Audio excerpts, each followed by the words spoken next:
So this is Chapter 14, Bond Pricing in the Yields. Overview, we're going to go over this deck. So fixed Hey, can you income, speak up, please? fixed income securities and types of bonds, bond pricing, the impact of default and credit risk of the bond pricing. So default swaps and collateralized debt obligations. Alright, so first of all, bond characteristics. Bonds are debt that obligate issuers, the borrowers, to bondholders, the creditors. The face value is the face or par value of the principal repaid at its maturity. It's typically at $1,000. The coupon rate, it determines the interest payments, so coupon payments paid semi-annually. So in the indenture, it's the contract between the issuer and the bondholder that specifies the coupon rate, maturity rate, and par value. Okay. So U.S. Treasury bonds,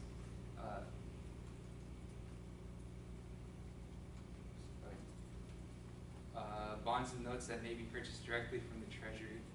The maturities range from 1 to 10 years, and bond maturity is 10 to 30 years. So, and the denominations go as small as $100 to $1,000 is more common, as mentioned before. Corporate bonds. So there's different types of corporate bonds. We have callable bonds, and they can be repurchased before the maturity date. A convertible bond, that can be exchanged for shares of the firm's common stock. A puttable bond gives the holder the option to retire or extend the bond. And floating rate bonds, they have adjustable coupon rates. So preferred stock,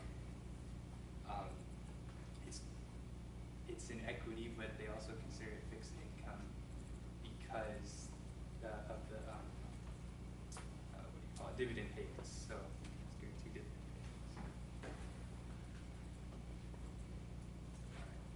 So, and then there's international bonds. So there's a foreign bond issued by the borrower from another country other than the one the bond is sold in. And these are types of foreign bonds. And then there's euro bonds denominated in one currency, usually that of the issued, but sold in other markets.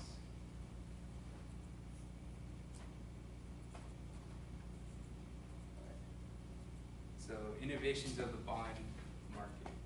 So inverse floaters. These are similar to floating rate bonds, except that the coupon rate of these bonds fall when the general level of interest rises. Asset-backed bonds.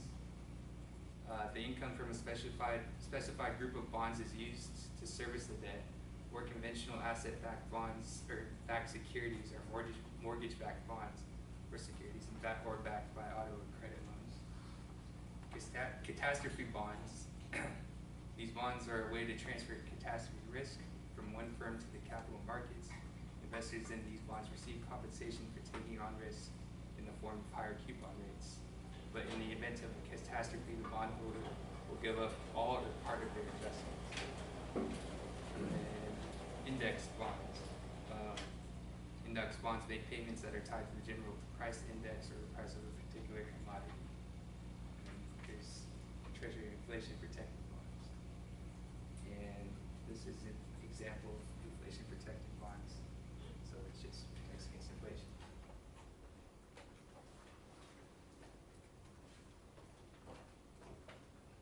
Alright, so this is an equation to find, or how to find the price of bond pricing. So the price of a bond is the sum of the interest or coupon payments over 1 plus R, and then plus the par value over 1 plus R to the time, for a number of periods to maturity.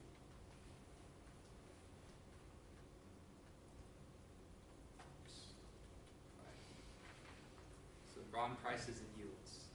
Prices and yields have an inverse relationship. The curve is convex, which we'll show in a second. And then the longer the maturity, the more sensitive to the bond's price to the changes in interest market rates. So this is just showing the inverse relationship.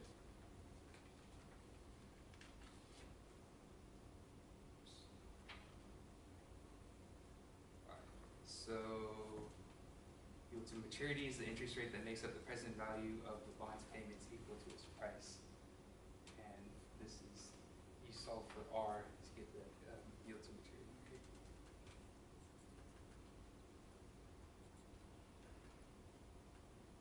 All right. So yield to maturity can be a bond's internal rate of return. The interest rates, the present value of the bond's payment equal to its price. It assumes that all bond coupons can be reinvested in the at yield to maturity. The current yield is the bond's annual coupon payment divided by the bond price. Premium bonds coupon rate is bigger than the current, larger than the current yield, which is larger than the yield to maturity. And the discount bonds coupon rate is less than the current yield, which is less than the yield to maturity.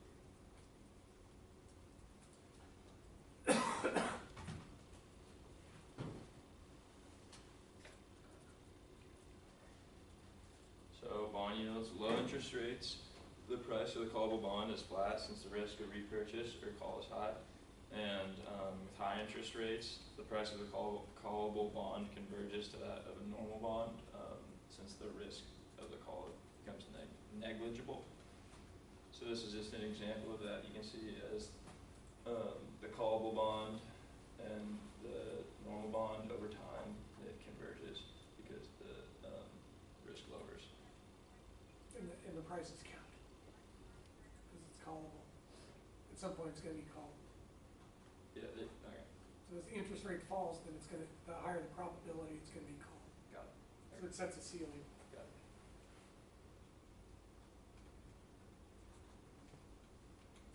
it. So with bond yields, realized yield versus the yield to maturity, reinvestment assumptions, then the holding period return. So changes in rates affect the returns and reinvestments of coupon payments. And there's also a change in the price of the bond. This is a graph that just shows the price of the bond over 30 years.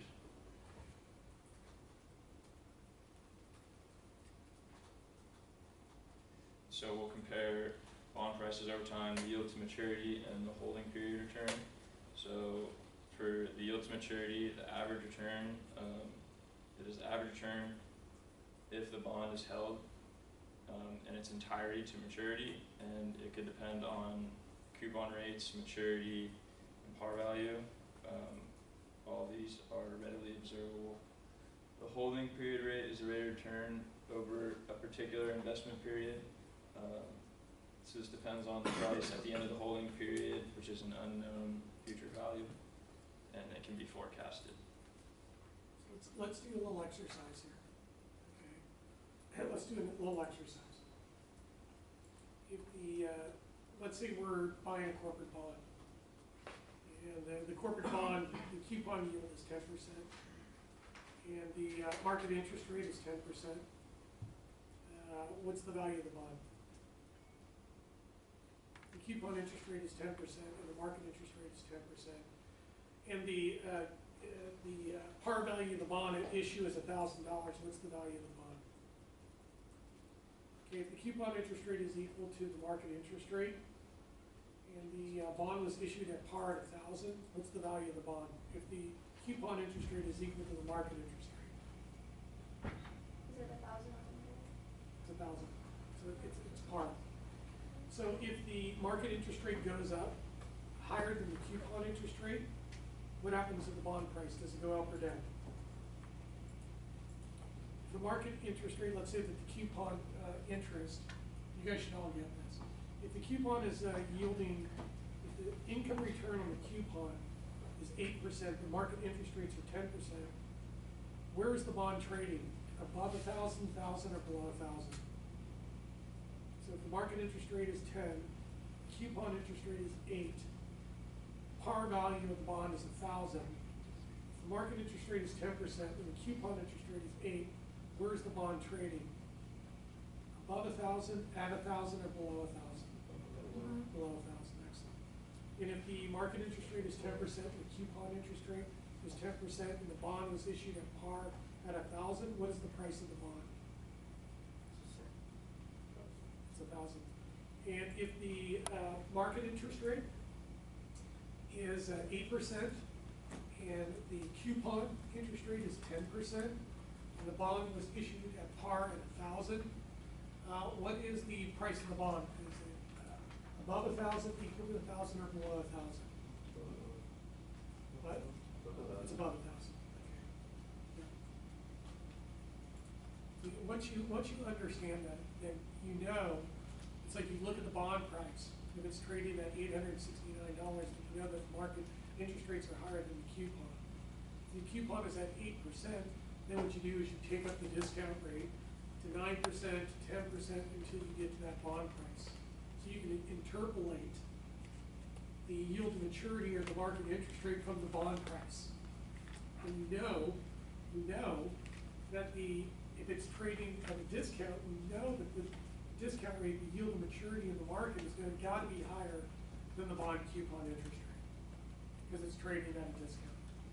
Okay, so that's kind of the fundamentals. So this graph shows the price of a 30-year zero coupon bond over time. The price of it increases until maturity.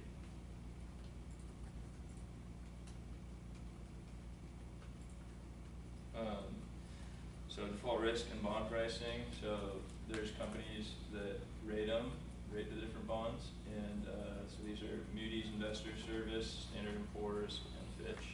And the rating categories, the highest is triple capital A or capital A, AA, and then there's investment grade bonds. Those are rated in the B's, so you could have BBB, all capital, BAA, and above, and then speculative grade and junk bonds, which are all below the investment grade bonds. Okay, so test question. Which one has the highest yield, triple B or triple A? Which one's yielding the highest? Triple A or triple B? You got it, triple B. And what's the major risk in it for a bond, particularly a corporate bond? Default risk, credit default risk. And how do you measure credit default risk? I'm asking questions over here. How do you measure credit default risk on a bond? If you were to measure the credit default risk premium on a bond, how would you measure it? Credit ratings of people. The ratings would be an indication, but what would be the mathematics? What would be? The BPS. Yeah, the basis point spread.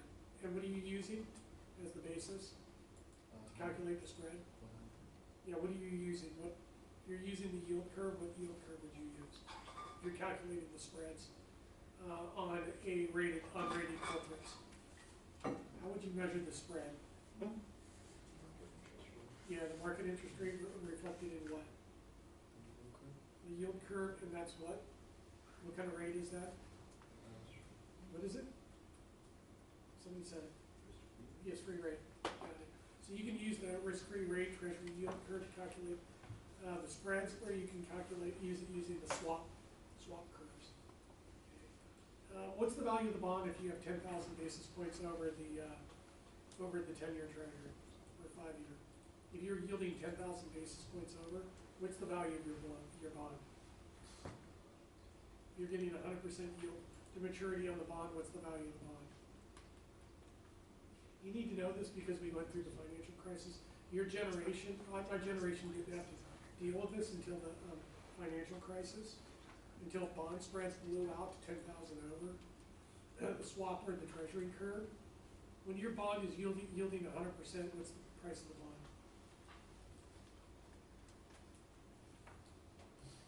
I'm getting 100% yield to maturity. That means that the yields on the bonds are going up to 100%. At 100, what's the relationship between bond yields and bond prices? If bond yields go up, bond prices go down. So if all of a sudden your yield to maturity goes up, and the market interest rate goes up to 100%, what's the value of your bond? Zero. Got it. Okay, you guys need to know that stuff. Okay. I didn't need to know that stuff, but it took me like 2 years to figure that stuff out. Okay. But you need to understand that. Okay, go ahead. So So these are the determinants of bond safety. You have coverage ratios, leverage ratios, debt to equity ratios, liquidity ratios, profitability ratios, and cash flow to debt ratios. So this just shows the gradings between all the different ratings. And so the interesting part, I thought, was the margins for the highly rated companies. The operating profit margin is significantly higher than the low ones, which seems pretty obvious. You have more income coverage and coverage to debt payments with the AAAs. Yeah. They get the first claim Okay. on the earnings. Got it. So they have more coverage ratios. There. So if things go bad in a recession or financial crisis, the AAAs, if they were rated correctly and underwritten correctly, they're the last to default. Got it. All of the Alt-A loans and the subprime loans, mortgage pools were underwritten as AAA, and we found out at the end of the day they were worthless paper. So if I'm a bank that's owning these bonds, and I buy these AAA rated bonds, and I hold them as assets on my balance sheet, and all of a sudden those bonds go into default, they become worthless, what happens to the asset value of my balance sheet? Goes what? Yeah, it goes down. What happens to the bonds, the liability side of the bonds? What happens to the bonds? So I have a bunch of bonds that I basically issued in 3 months, 10 years on my balance sheet. The assets of the bank go down. What happens to the bond payments? Do they change? Do they change? They go up because of liabilities. Well, no, the assets are going down in value, okay? The bond structures, right, by maturity, right, over a certain period of time, are those bond payments gonna change? Or are they fixed? Just those things. They're fixed. So if the asset values go down, what happens to the liability side of the balance sheet? What area of the balance sheet takes the hit? If the bond component's not taking the hit, then what's taking the hit? Assets, liabilities, accounting, financial accounting, stockholders' equity. Okay? You get your capital component. So if the asset values go down, what happens to the owner's equity? Goes down. And what if the asset values go down enough and wipes out the owner's equity, particularly the capital within the bank? What happens to the bank? It becomes insolvent. And then once a bank becomes insolvent and it gets out, what happens? What? No? There's runs on the banks, and when all the depositors start showing up at the door to get their money out, then what happens? Then the regulators may take them out. But in the financial crisis, they printed like $10 trillion and bailed out all the money center banks to keep them afloat because they were scared that there was going to be a run on the banks, and if there's not enough money to keep the economy going, then people are going to riot. You have social movements. Okay, go ahead. Yeah, so aside from having high profit margins, the debt rating and percentages is significantly higher on the worst bonds, the worstly rated bonds.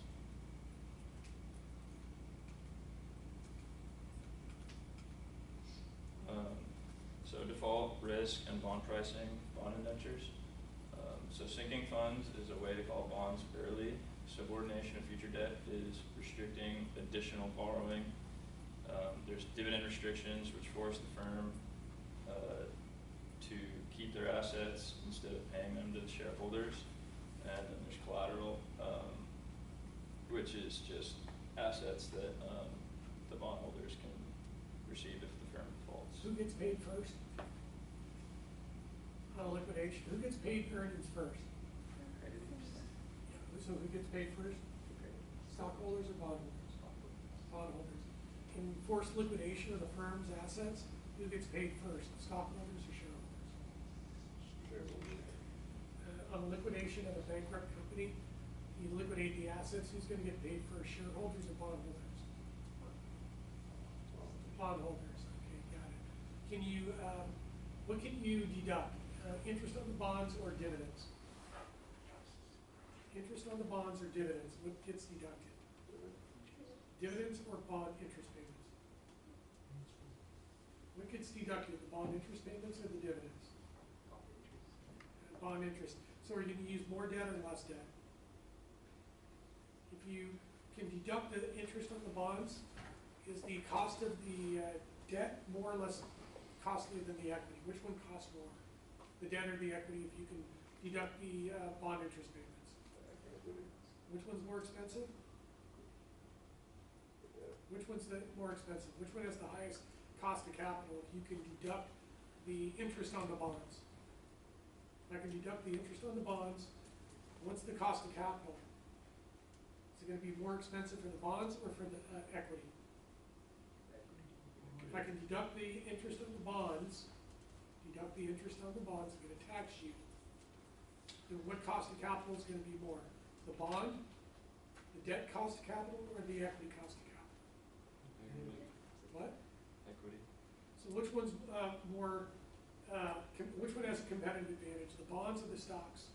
If I can deduct the bond interest payments from my bonds, and I can't deduct the dividends I pay on the stock, which one's gonna have the highest cost of capital, the bonds or the stocks? Got it. Yep. Stock's gonna have the highest cost of capital. The bonds are gonna have the lowest cost of capital. If the bonds give you the lowest cost of capital, are you gonna use more or less of the bonds? More, exactly. So that's what you need to understand, is you can deduct the coupon interest on the bonds, which lowers the cost of capital for bonds, which means that corporations will use more bond debt over equity. And equity cost of capital will always be higher than the bond cost of capital.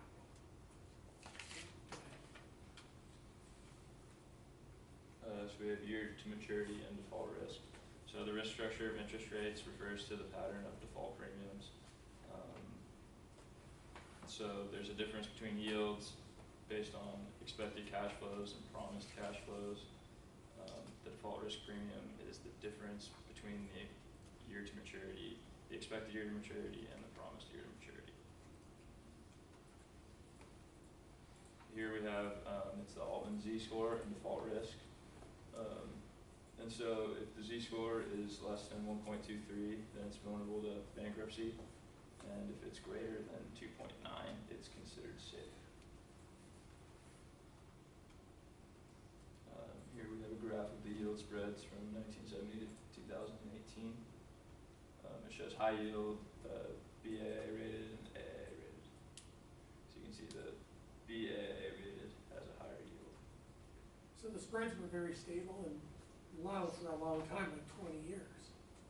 And then they blew out after the dot-com boom in the early 2000s, and then totally blew out after the financial crisis. You can also use the VIX index, which is the volatility index for the stock market. Very similar pattern. Okay. And those spreads are starting to creep up again.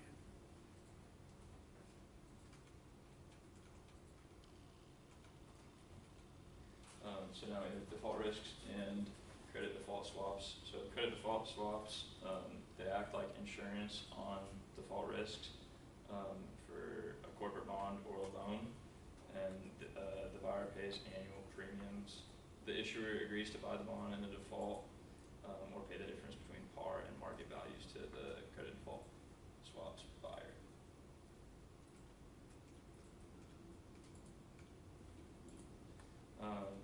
So to continue, the institutional bondholders use the credit default swaps to enhance creditworthiness of their loan portfolios to manufacture AAA debt. It can also be used to speculate that bond prices will fall, which means there can be more credit default swaps outstanding than there are bonds to insure them.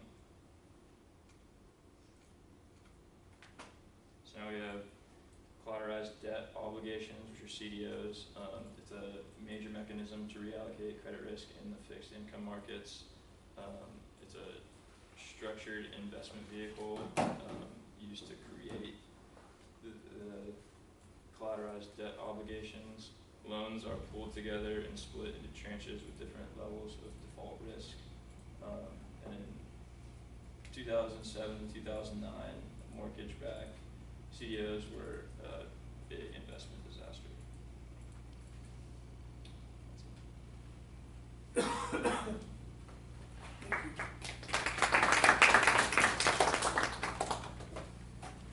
So who's presenting on Tuesday?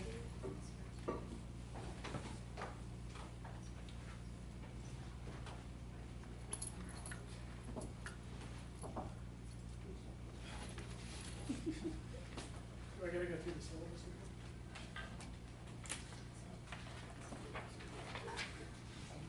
Do you remember what team you're in? I'm in team 6. Huh? I'm 6. So are you presenting now or on Tuesday? Tuesday. Okay. Who else is presenting? We're on Thursday, Today's Thursday. not next Thursday. I'm out of town.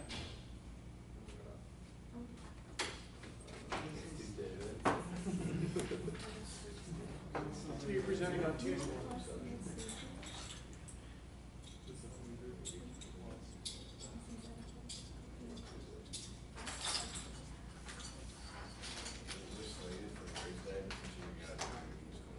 Yeah, that's awesome.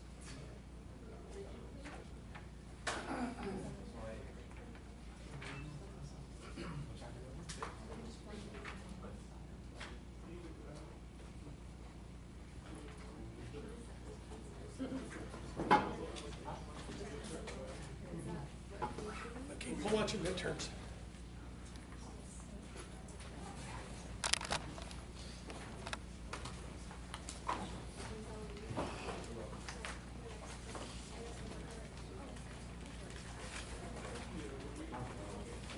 We're going to finish up the in-class today.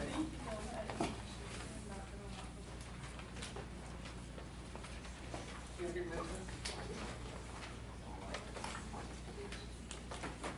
Anybody not have a midterm?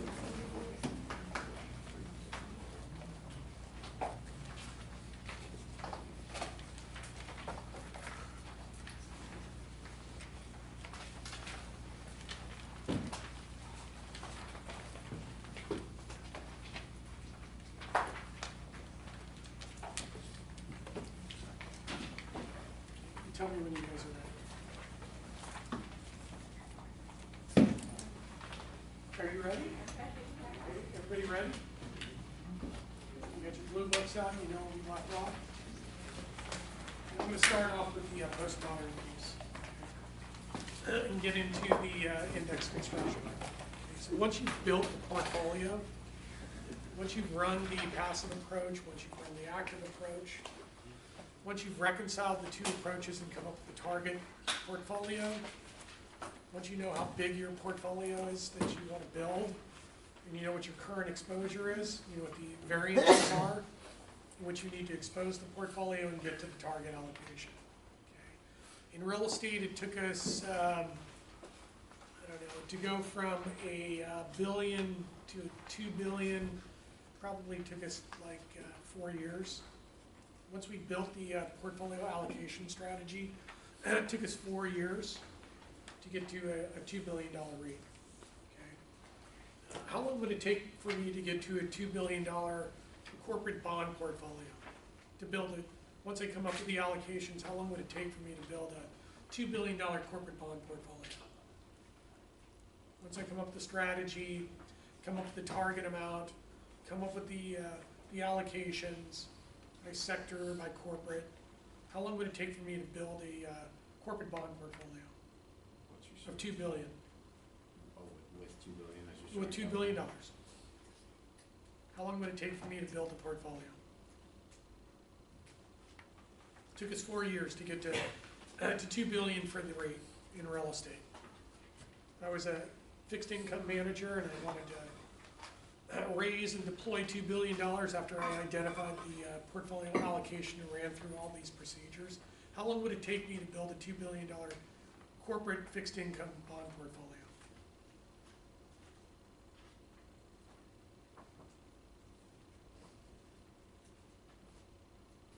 Okay, let me put it to you this way. Would it take 4 years?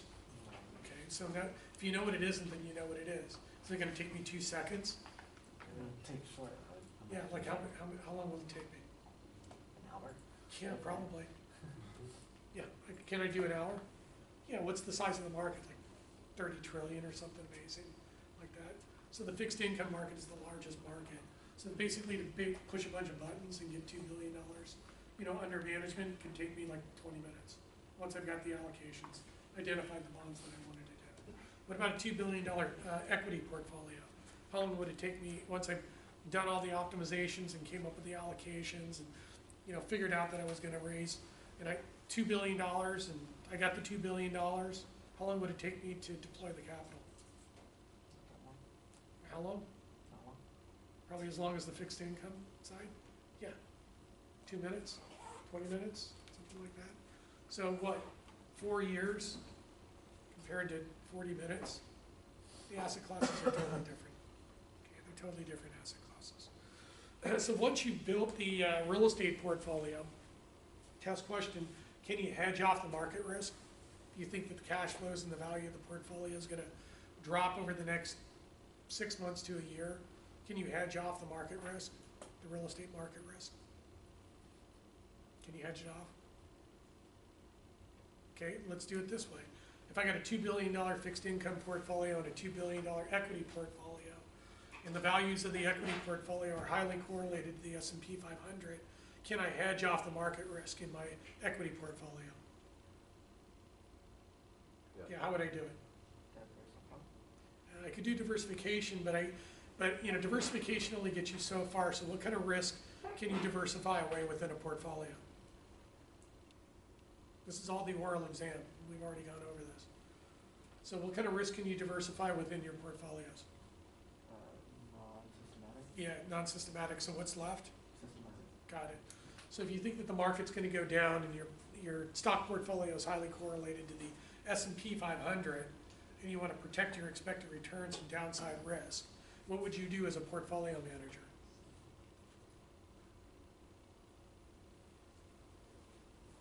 If you think the values of your portfolio are going to go down, are you going to liquidate $2 billion worth of stock? What? What are you going to do?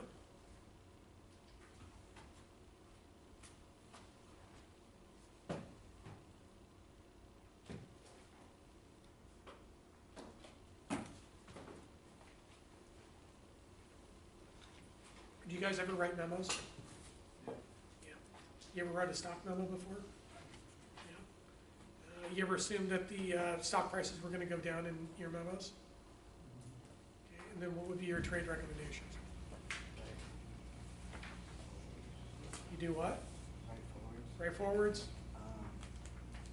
What are you going to do? How are you going to hedge the portfolio? Right futures. Right calls on futures. Right puts on futures. What else? What else can I do to hedge off the portfolio? Sell short. Right calls, right puts. Okay. And if I apply those tools to the portfolio, what am I doing? What am I applying? What am I doing? If I execute those trades on my portfolio, what am I doing? I'm hedging off the risk. Exactly. And what am I applying? Applying the DRID, that's financial engineering. I'm hedging, but I'm applying what? What are you putting on the portfolio? You're using the tools to do what? Hedge. If you can hedge by using the tools, you're applying what? You might want to write this stuff down. Portfolio insurance. Okay, portfolio insurance. So if I got a $4 billion real estate portfolio, it took me 48 years to build it. And I think that the values and the cash flows are going to drop over the next 2 to 3 years. Can I use derivatives as a tool to hedge off the downside risk in the market? Why can't I? Because you can't. There's not like there's not an exchange necessarily for real estate at the same way that there is for stocks and equities. Yeah, that's awesome. That's exactly it. Theoretically, you could, but you can't, because there's no exchange traded or over-the-counter derivative contracts. So you can't apply modern or postmodern portfolio theory to real estate. You got to risk manage it. You got to be naked, your positions, in some cases. You got to do the underwriting. But that's what we were trying to do. Okay? We're trying to modernize the So we were trying to develop pure commercial real estate indices based on closed transactions to provide these derivative tradable indices to be able to hedge off, the market risk. And since the volatility in the price indexes were so volatile, because we were getting transactions that would come in randomly, the indices would spike. So we had to control for the spiking of the indices. So we developed a procedure to be able to do that. We had 10 indices we started off with. National composite, 4 property sectors, 5 geographic regional composite indexes too. And we could have gone to 20 to 40 to 60 to 80 types of custom indices depending on the client and what they wanted to do. So we laid out a plan on how we were going to construct these things. We were going to do property sector and size determination. We wanted to find markets that were large enough and where there was enough transactions to be able to calculate the indexes. Then we tested the data for normality and then filter out the outliers. Then we created the calculation engine, the algorithm, to calculate the indexes. Then once we got the indexes, we applied arbitrage pricing theory and regression analysis and econometrics to see if we could forecast the indices and to see what factors drove the indices up and down. And then once we got all that done, then the Chicago Mercantile Exchange and the investment banks came in and said, okay, your indices are correct, the methodology is correct, there is fundamental correlation with other economic factors and other commercial real estate indices. We will basically create standardized futures and option contracts on the exchange, and we will also write and buy custom contracts through the over-the-counter market. So the data. There was tons of data. We were collecting about 5,000 transactions per month. And from the 5,000 transactions, we ended up with 2,000 transactions that could actually be used. Then we developed a procedure, a carryover procedure, to basically get the transaction counts back up to 5,000 so that we could calculate the mean prices per square foot and calculate the index. So we had to do almost like a simulation procedure. When we had transactions that were too low, we basically manufactured transactions to get the counts up so we could calculate the means. Okay. And for those of you who are going to be doing your data analytics, you'll be doing these kind of procedures. So the first thing we did was we aggregated metro areas of similar characteristics to pool the data so we could get enough transaction counts to get to normality, not only by the geography, but by the property sector, by the property types, by quality classes. So we were always dealing with, the problem we were dealing with constantly was lack of data, where you don't have to worry about lack of data when you're dealing in the fixed income market and the equity market. You have plenty of data. But in the real estate side, we're always scrounging for data. We're always trying to get enough data samples so that we can run the statistics to get the information we need to either calculate the index or be able to make decisions. So here's a perfect example of the coding system that we designed. So this was warehouse. Okay, maybe it's warehouse in Southern California. It's a huge warehouse market.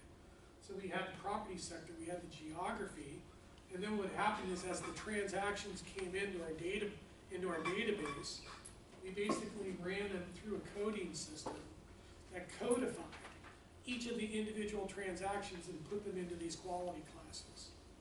So we had to stratify quality for each of the property sectors. Class A is like really nice buildings. Class CD is like garbage buildings.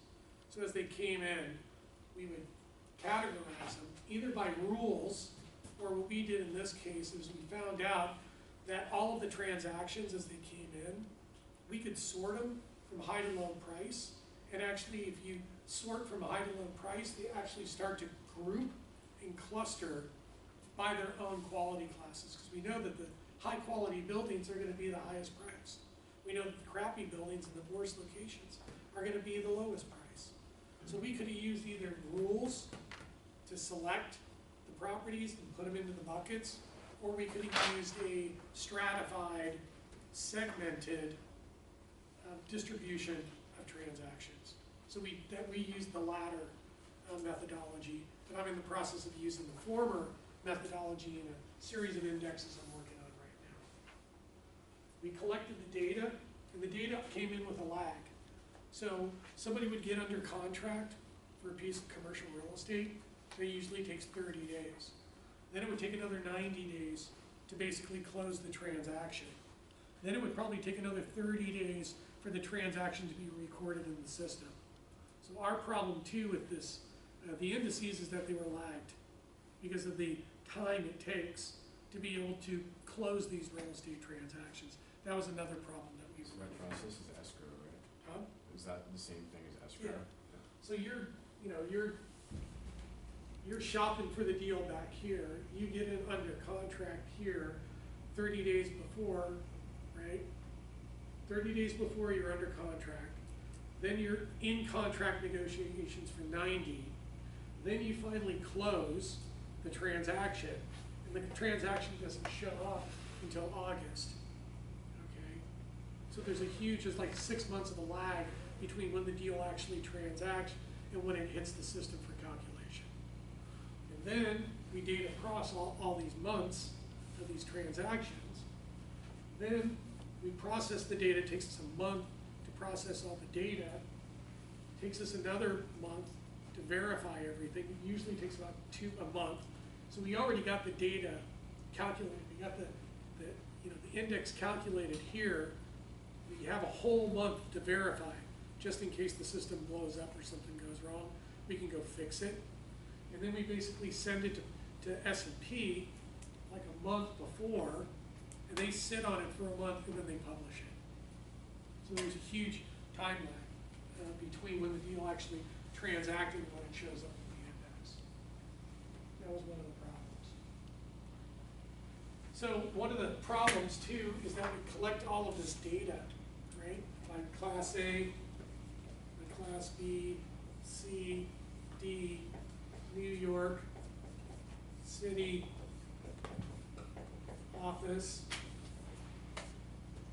and all of the data is coming in after it's coded into these buckets. And then each one of these stratified quality classes, we basically calculate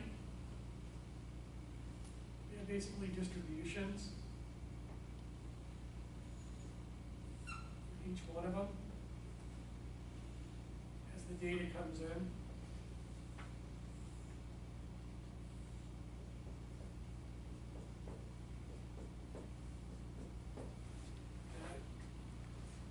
And for each of the individual transactions that go into this bucket, we log it.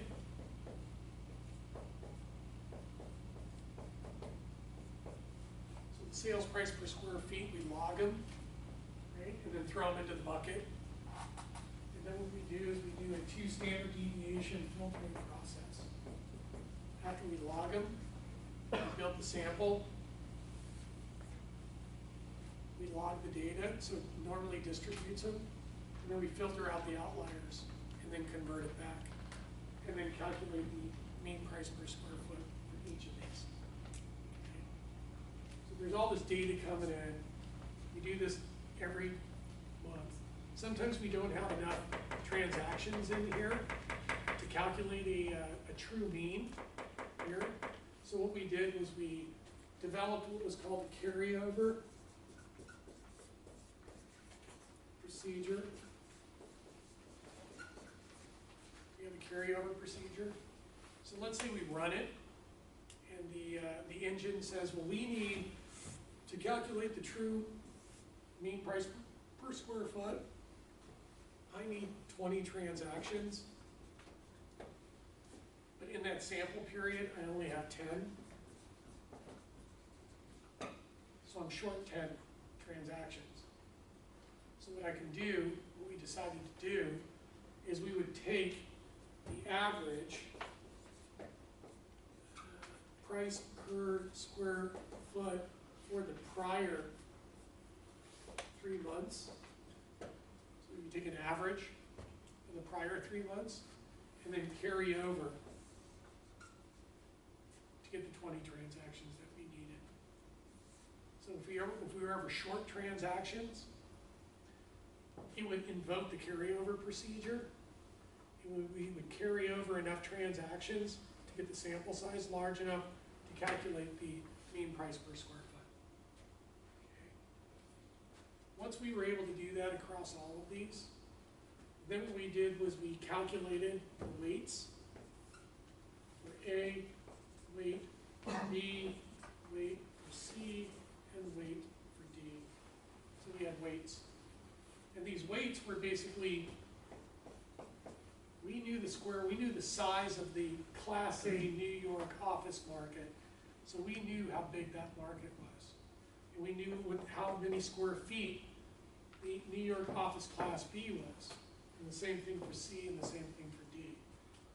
So if I know the square feet,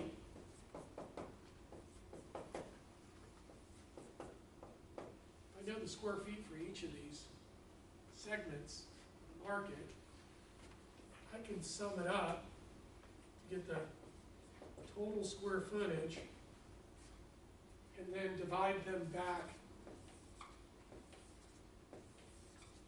individually to get the weights. And the weights are going to add up to 100%. So if I know the price, after I've converted it back, so I got the prices, right? The mean prices per square foot, the different quality classes within the property sector, within the geography, and I multiply it by its constituent weight, I can calculate the weighted average price per square foot for New York office. I can calculate the weighted average price per square foot for New York office. Okay. And if I know the inventory,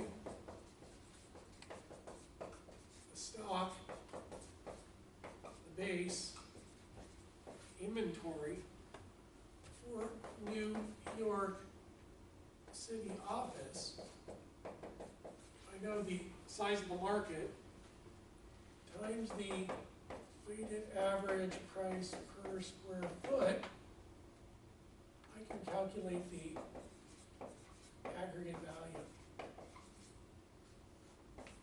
I can calculate the value of New York office. I can estimate the value of New York office. Okay. And if I get, this is T+1. Okay. So that's today. Right. Let's say that's T equals 0. So I can calculate the value of New York office as of today. And if I divide that by the aggregate value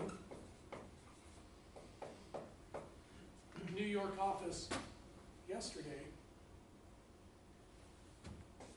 this is going to be some ratio, right? Because the value today is going to be more than the value yesterday. And if I multiply that by 100, I get the index. I get the index level. I can create an index out of it. Okay. I could have used 1,000 if I wanted to, and made it be more than 1,000 something. So once you get the mean prices per square foot, you calculate the weights and you calculate the weighted average price per square foot, multiplied by the inventory, you get the aggregate value. You divide the current aggregate value by the prior period aggregate value, you're going to get some ratio.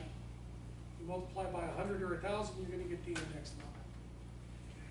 So that's the methodology, index construction. Okay. It's just like the S&P 500. These are basically the shares outstanding times the stock price. It's going to give you the aggregate value of the index, or the aggregate value of all the shares today.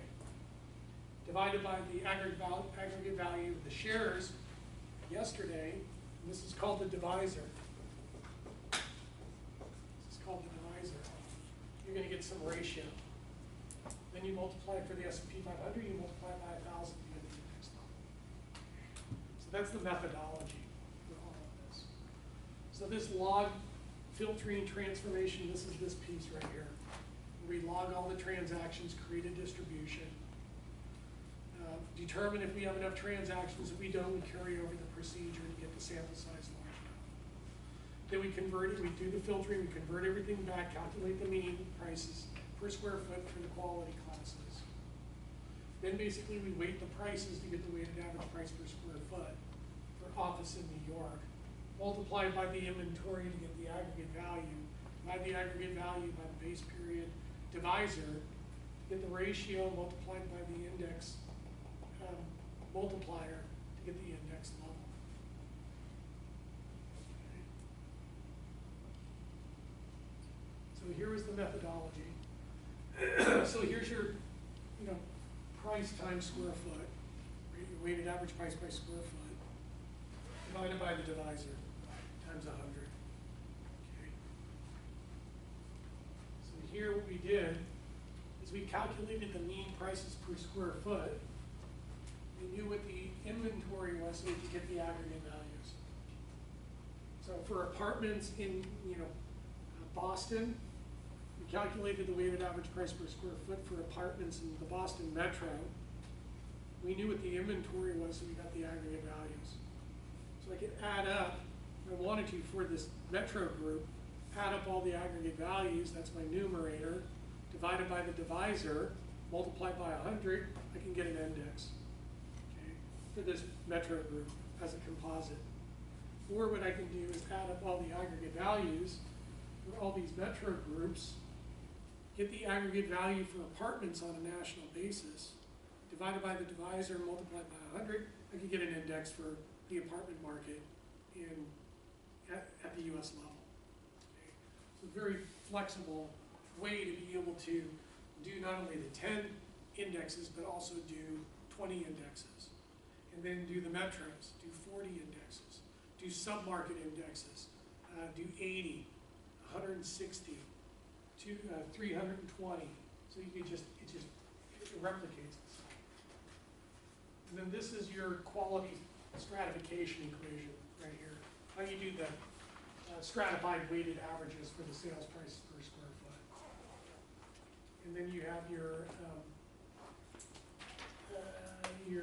inventory methodology. Here's the carryover procedure right here. So calculating how many transactions you need to carry over.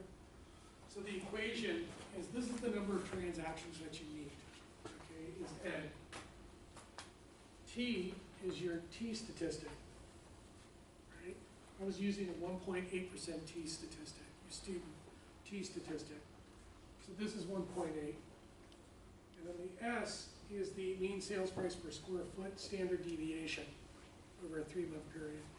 So it's the T statistic times the standard deviation. This is going to be a constant.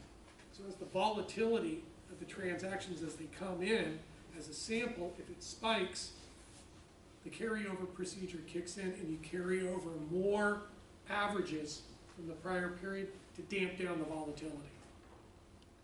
And then you divide that by the R, which is, we came up with a distance measure between, like a tolerance, error tolerance, and we would tolerate the difference between the sample mean and the true price up to 15%. Okay, so this is basically an error, an acceptable error term is the R. And then the P is the mean sales price per square foot over a 3-month moving average period. So this is your error tolerance multiplied by the moving average. So error times the average price divided up into the T statistic times the standard deviation, or the volatility. So as the volatility increased, the carryover kicked in and damped down the volatility. Okay. That was a huge innovation.